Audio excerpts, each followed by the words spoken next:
అందరికీ నమస్కారం. ఉద్యోగులు, పెన్షనర్లు, ఉపాధ్యాయులకు సంబంధించిన వాస్తవమైన అప్డేట్స్ కోసం మన ఛానల్‌ని సబ్స్క్రైబ్ చేసుకొని రెడీగా ఉండండి. వీడియోస్ మాత్రం చాలా మంది చూస్తున్నారు కానీ లైక్ చేయలేదు. ఖచ్చితంగా ఒక లైక్ అయితే చేయండి. ఇక వివరాల్లోకెళ్తే పీఆర్సీ ప్రకారం జీతాలు ఇవ్వాలి. పవన్ కళ్యాణ్‌కు ఔట్‌సోర్సింగ్ ఉపాధ్యాయుల వినతి అంటూ ఇక్కడ న్యూస్ అయితే హైలైట్ కావడం జరిగింది ఈరోజు. మరి ఏపీలో ఉద్యోగులు, పెన్షనర్లు, ఉపాధ్యాయులు మధ్యంతర భృతి కోసం, అదేవిధంగా పెండింగ్లో ఉన్న డీఏల కోసం, పీఆర్సీ కమిషన్ ఏర్పాటు కోసం, ఇతర ఆర్థికపరమైన సమస్యల పరిష్కారం కోసం అయితే ఎదురు చూస్తున్నారు. కానీ ప్రభుత్వం అయితే అసలు ఉద్యోగులను అసలు పట్టించుకున్న పాపానైతే పోవడం లేదు. అదేవిధంగా మరి ఇక్కడ చూస్తే 15 ఏళ్లుగా విధులు నిర్వహిస్తున్న తమను కాంట్రాక్ట్ లెక్చరర్లుగా మార్పు చేసి 2022 పీఆర్సీ ప్రకారం జీతాలు చెల్లించాలని డిప్యూటీ సీఎం పవన్ కళ్యాణ్ను ఆంధ్రప్రదేశ్ గిరిజన సంక్షేమ గురుకులాల్లో విధులు నిర్వహిస్తున్న అవుట్సోర్సింగ్ ఉపాధ్యాయులు, గెస్టు లెక్చరర్లు అయితే కోరారు. ఇవాళ మంగళగిరిలోని క్యాంపు కార్యాలయం వద్ద పవన్ కళ్యాణ్ను వారు కలిసి తమ సమస్యలు చెప్పుకున్నారు. శాంక్షన్డ్ పోస్టుల్లోనే ఏళ్ల తరబడి పనిచేస్తున్నామని వివరించారు. అతి తక్కువ జీతాలు ఇస్తూ శ్రమను దోచుకుంటున్నారని ఆవేదన వ్యక్తం చేశారు.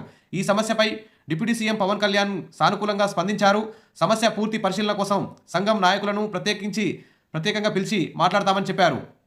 మరి ఇదే విధంగా డిప్యూటీ సీఎం పవన్ కళ్యాణ్ గారు ఈ కాంట్రాక్ట్ అవుట్సోర్సింగ్ ఉద్యోగులకే కాకుండా ప్రభుత్వ ఉద్యోగులకి, పెన్షనర్లకి, టీచర్లకు సంబంధించి కూడా మరియు సంఘాలతో మీటింగ్ అయితే నిర్వహించాలి. వారి యొక్క సమస్యల్ని అడిగి తెలుసుకొని వెంటనే పరిష్కారం చేయాల్సిన అవసరం ప్రభుత్వం మీద ఉంది.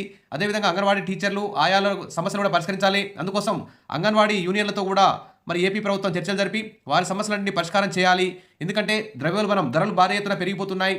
కాబట్టి ధరలు పెరుగుతున్న కొద్దీ జీతాలు తగ్గుదల అయినట్టుగా భావించాలి.